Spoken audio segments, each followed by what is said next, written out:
नमस्कार मित्रांनो, आज आपण समजून घेणार आहोत श्रद्धा त्रय विभाग योग. हा अध्याय एक महत्त्वाचा प्रश्न विचारतो. माझी श्रद्धा कोणत्या गुणांनी चालते?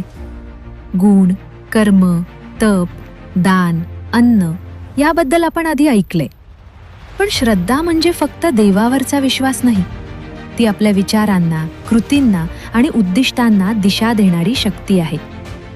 श्रीकृष्ण सांगतात, मनुष्य जशी श्रद्धा ठेवतो तसाच तो बनतो. इथे कृतीपेक्षा महत्त्वाचा आहे हेतू.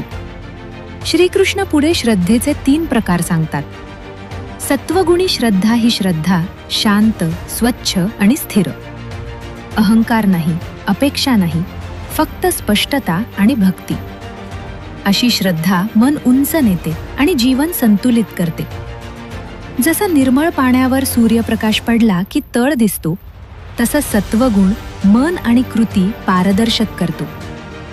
रजोगुणी श्रद्धा, इथे श्रद्धा असते पण हेतू मिश्रित. मान, प्रसिद्धी किंवा परिणामांची अपेक्षा. कृती मोठी असते पण मन अस्थिर आणि अस्वस्थ होतं. जसा जोरदार वारा दिशा बदलत राहतो, रजोगुणही मनाला स्थिर राहू देत नाही. तमोगुणी श्रद्धा, अंधश्रद्धा, चुकीची समज, चुकीची पद्धत.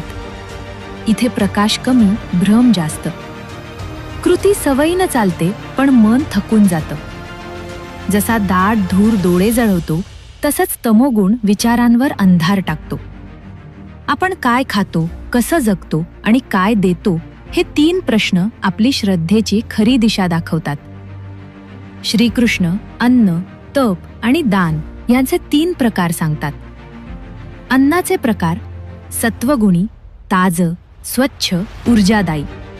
रजोगुणी तिखट, तेलकट, अस्थिरता वाढवणारं. तमोगुणी शिळं, जड, सुस्ती आणणारं. तपाचे प्रकार: शरीर, वाणी आणि मनावर नियंत्रण म्हणजे तप. सत्वगुणी तप शांतता आणतं. रजोगुणी तप दिखावा वाढवतं आणि तमोगुणी तप स्वतःलाच त्रास देतं. दानाचे प्रकार: दानही हेतूनुसार बदलतं. सत्वगुणी दान योग्य स्थळी, निस्वार्थ. रजोगुणी दान प्रसिद्धीसाठी. तमोगुणी दान चुकीच्या कारणासाठी. ओम आरंभाची पवित्रता, तत् देवाला समर्पित भाव आणि सत, सत्य, स्थैर्य आणि नित्यता. हे 3 शब्द श्रद्धेला पवित्र आणि निर्मळ रूप देतात. कृती छोटी असली तरी हरकत नाही. हेतू शुद्ध असेल तर ती दैवी बनते. कृती मोठी असली तरी हेतू अशुद्ध असेल तर तिची किंमत शून्य. पुढील अध्यायात आपण जाणून घेणार आहोत संपूर्ण गीतासार. तेव्हा भेटूया लवकरच.